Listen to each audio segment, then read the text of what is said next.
Tkompli titħabbel il-kobba fil-każ ta' Mario Camilleri l-imnieħru u ibnu Mario Jr. li nqatlu nhar l-4 ta' Lulju li għadda qabel mal-katavri tagħhom instabla ħajja jew wara falqa fil-qajjenza.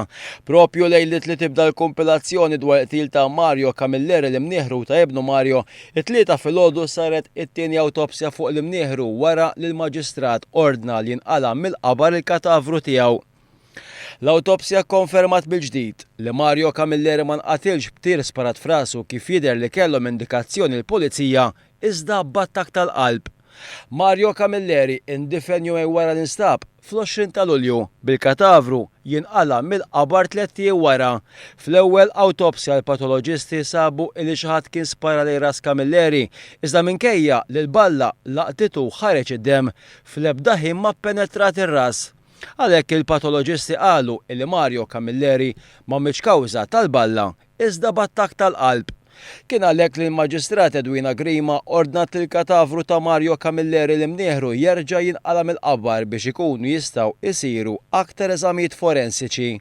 Wara dan l-aħħar żvilupp issa mhux magħruf ser jiġri mill-akkużi li ħarġu l-pulizija fil-konfront ta' Jason Galea u George Galea kif dawn huma akkużati li kkaġunawlu l-mewt b'tiri ta' arma tan-nar f'rasu.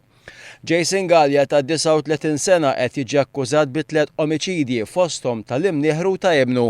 Miegħu hemm akkużat George Galea ta' 41 sena mir-Raħa Ġdid.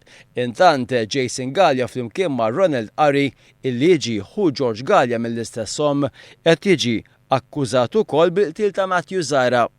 Sa dan it-tant meta tniebdiet il-kompilazzjoni dwar il-qtil ta' Matthew Zara l-ispettur Chris Policino illi kien l-uniku xut għal Jason Galea qatel lil Matthew Zara minħabba kwistjoni ta' użura.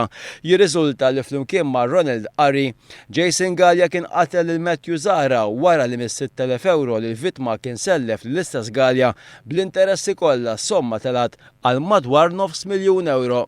L-ispettur Policino qal li kemm Jason Galea kif ukoll Ronald Arry diġà ammettew mal-pulizija li kienu huma li qatlu lil Matthew Zara.